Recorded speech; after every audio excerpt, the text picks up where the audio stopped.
l'exploration de ces recettes de parfums de la Chine ancienne était intéressante, enfin, en tout cas pour moi, à double titre. On avait connaissance de certaines matières premières, d'autres qu'on ne connaissait pas. Et ensuite, la manière dont ils utilisaient le parfum, puisque ce sont des manières presque ancestrales, puisque le parfum, c'est perfumum, on laissait se consumer les différentes matières mélangées. Et d'autre part, il y avait aussi, sur une recette, il y avait une absorption. C'est-à-dire que les personnes absorbaient le mélange des différents composants. Et petit à petit, ça traversait les vêtements au bout de 50 jours. C'était quand même très surprenant et très intéressant parce qu'il y avait vraiment une recherche sur une sorte de séduction. La démarche de reconstitution des parfums était, en tout cas pour les premières bornes, était relativement difficile. Je n'avais pas à ma disposition toutes les matières premières parce que certaines ont complètement disparu et qu'il est très difficile de les obtenir, en tout cas sous forme exploitable. Il s'agit plutôt d'une interprétation, en essayant de ne pas trahir les formules originales.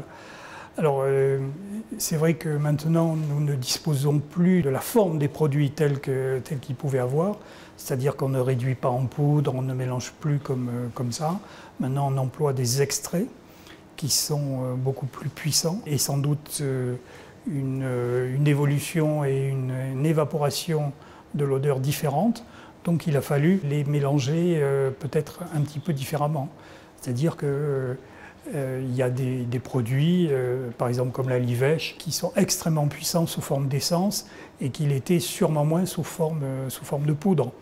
Donc il a fallu que je réduise les quantités dans le mélange, que je réduise les quantités, par exemple, de livèche dans l'ensemble. Mais on a retrouvé des éléments connus, comme la teinture de musc, comme le styrax, comme le patchouli, comme le bois d'aigle, éléments qu'on utilise bien évidemment encore. Dans la dernière salle, il y a effectivement une interprétation d'une formule ancienne, et c'est à la lecture de cette interprétation qui représente la dernière époque traitée, et on s'aperçoit entre le début des dynasties et la dernière, Qing, c'est qu'il y a une évolution dans la complexité des formules. Et donc on voit l'apparition notamment de notes florales comme le magnolia, comme la rose, comme la pivoine. Et ça, évidemment, pour nous, c'est beaucoup plus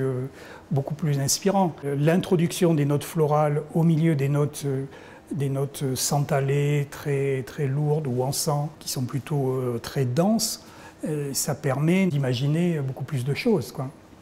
Et par exemple, donc je me suis servi du magnolia, hein, qu'on a toujours, que j'ai accentué.